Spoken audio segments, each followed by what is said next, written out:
Hey YouTube, it's Ryan the Tails End, and I am going to give you today's topic, which is 2010, the worst movies of the year, top 10. This time I actually made a list. Tied at number 10 are two movies that I can definitely say are privileged white women complaining about their privileged white women sense of being, and they are Eat, Pray, Love and Sex and the City 2. If you like Sex and the City, which I actually do like the show Sex and the City, Sex and the City 1 was wonderful in the way that it brought back the characters and the camaraderie and the things that you wanted to be bitchy about in their lives. It still was rich white women complaining about their privileged rich white woman world, but it was something to do with their boyfriend and something to do with their lovers and something to do with that, and I like that. It just the gay man inside me loves that. But this movie was horribly acted, and for whatever reason, this was only done like a couple years after Sex and the City 1, the movie, and they look really, really old. What happened? They can't have aged like 10 years in like a couple years. This is impossible. Julia Roberts tries to Oscar bait us with Eat, Pray, Love, and based on a book that is bad, so the movie is also bad, and she does what she says. She eats in Italy, India, and somewhere in the middle, somewhere in the east, Cairo, something, and then she prays, and then she has sex with someone. Pretty simple. Number 9 is a movie I honestly can say, I didn't go into this movie without any... I went into this movie without any thoughts, and I did do a review of it. It's The Crazies, which basically the U.S. government takes some airplane, crashes into a small rural town in Iowa, and it had a biological agent in it, and basically it makes the people in the area who drank the water crazy. The way that it was done was pretty awful. The way they could have done it could have been better, because I honestly don't like horror movie kind of things, but I'm the person, for whatever reason, I liked all the Saws, and I liked 28 Days Later, so slasher zombie films sometimes are my thing, but most of the time it isn't, and this was a pretty awful acting job / everything job. Okay. A lot of you will be mad at my number 8 choice, which is Book of Eli. I thought that Mila Kunis, who is a tremendous actor in my book, because I've met her in real life, she's nothing like what she is from the 70s show, sort of. California Girl kind of thing, but not to the point of like annoyance or irritating, and most of her movie roles are not to the point of annoyance or irritating, unless she's the antagonist in the movie, and then she's well placed to be annoying and irritating. This one, I didn't like her, and I just didn't like the way that this turned out. It's just not a movie for me. Plus, the book is stupid. Anyway, a lot of people also argue with this. Number 7 I put on here is Seven. Jennifer Schmucks is actually a movie that's so bad it's good. It's like way overdone. And if you like Steve Carell and you like overdone comedies like Will Ferrell and things like that, it's just over dramatic. It's too much. It's just, you can't believe that, and you wish you could go to that horrible dinner party with all these obnoxious and horrible people, but you don't. At the same time, you don't want to go to one of these things. You wish you were a person who was the person organizing it, but Jennifer Schmucks was so bad that it was good. But I put it as number 7 in bad movies for this year, because it's not everyone's cup of tea. Number 6 is You Again, which stars Susan Sarandon and Jamie Lee Curtis. Very tremendous people in acting, and they're supposed to be bitchy towards each other, and they're not. And you want to strangle them, and you want the story to be good, and it's another movie that proves that lots of good actors in one movie does not make a good movie. I like the scene where they show up with the same dress and them fighting in the pool, because God help me, I like 2 women fighting in a pool. I'm not a sexist pig, I am a gay man. Anyway, just the thought is just like, ooh. Uh, you again, fifth most awful movie that I've watched this year. Number 5 is Grown Ups. Grown Ups is a movie about 5 comedians who have supposedly grown up who haven't grown up. It becomes progressively nastier and nastier and idiotic and stupid as the movie goes on, and you see that their character traits are also passed on to their children, so those people will end up being bad too. Was it funny? No. Again, it doesn't. If you put 5 well-known comedians in one movie, and 2 of them happen to be decent actors, you may get a good movie, or you may get a weak script, horrible storyline, and bad music. And that's what you get with Grown Ups. Number 4 is Hereafter. And I liked Hereafter. I really did. It was a great acting job by Matt Damon, but the ending is so infuriating, more infuriating than Inception, that because Matt Damon has a superpower that allows him to see your moment to death, and he can tell you a whole bunch of horrible things, and then the revelation that he scarred his girlfriend that he's found in the cooking class, and you don't know what I'm talking about, but if you watch it, he scars his girlfriend because he tells her about her child abuse that happened when she was younger. And You Again was a beautiful movie. Beautiful movie. There's a tsunami in it. There's like fires. You get to see people's dreams and stuff. You get to see like twins, creepy twins, English twins. And it was good until the very end, and then the end just ruined it for everything. Everything diminished because the ending left you with like a dry mouth, and you're like, what the hell? I paid $12 for this and I'm not getting anything. Enough of that. Number 3 is the third worst movie because it proves that 3D doesn't work all the time with every movie, and it proves that if you do it wrong with a story that is very bad, you get a really, really bad story.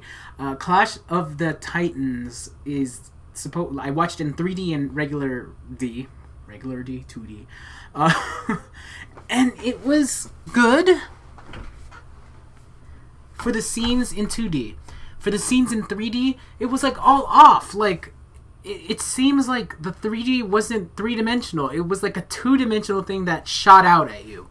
Like, I'm seeing this. Instead, I could just see this. If I just saw this, the screen, it would be fine. But instead, the characters are kind of like squished in your face, and that's not how you're supposed to use 3. That's not how you're supposed to use CGI. You're supposed to use it either spectacularly and breathtaking, like Avatar, which I didn't like, but it was a tremendous technological breakthrough. It really was. But bad story plus bad technology usage equals the third worst movie of this year, Clash of the Titans. Now, if you're a fan like me of all of these like old ballet kind of things, as done in Black Swan, and you know, these beautiful things, you saw them on PBS maybe when you were little. Maybe your mom happened to be watching it, or your aunts or something. At least I did. And one of the ones that I loved it, was Nutcracker. Now, done in 3D is awful. Pretty awful. They took a classic and they turned it around on its head, which is fine because I will take it differently from the classic. But then you warp the characters and you make the story bad, and a movie seemingly for children has language in it that is not meant for children. A movie that is meant for children and people who enjoy the opera will be thoroughly confused and outraged by this supposed production of the Nutcracker and the Rodent King and stuff like that. It was awful. That's the only thing I can say about it. Bad story, good music, thankfully. Thank God it had good music. Bad production values, bad dialogue, bad acting, bad pretty much everything except for the music. The last one, which I actually watched 3 times because I just wanted to make sure that it was 2.5 hours of beautiful Tai Chi, is The Last Airbender. I said both in 3D and in regular dimensions. and both times it was just lacking story. The storyline focuses around the three original characters from quite possibly the best Nickelodeon series ever produced for children, because it was good. It was good. If you happen to have Netflix, you can watch it. Just type in The Last Airbender, make sure it's not that movie, and it's there's book 1, 2, and 3.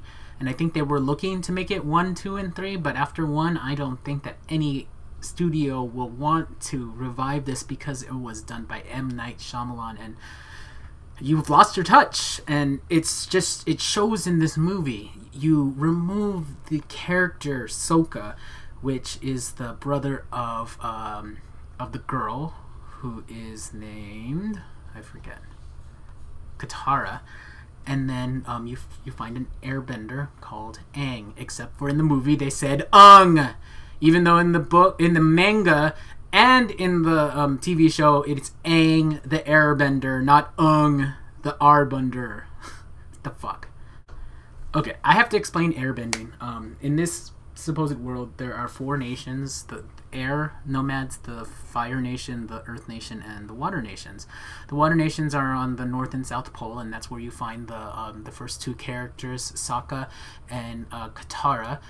And Katara actually did a good job acting, I think, considering she was supposed to be an angsty teenager, and she pulled off angsty teenager well. Jonathan Rathbone, who is of Twilight startup, who happens to be, what was he in Twilight? Look it up. He's like the mute one, or the quieter vampire. Anyway, he took out, it's not that he took out the personality in it. I think it's like M. Night Shyamalan taking it out, because in every episode of The Last Airbender, if you were paying attention, he makes meat jokes, like horrible jokes about meat. And they're not penis jokes, they're just jokes about meat. And he's supposed to be playful and stoic in a stupid way because he thinks that he's more powerful than he is. And this doesn't translate there. You take out one of the integral characters because they're kind of one character. Katara was fine. She's like frustrated and motivated and nice, and she's the go-getter in the group.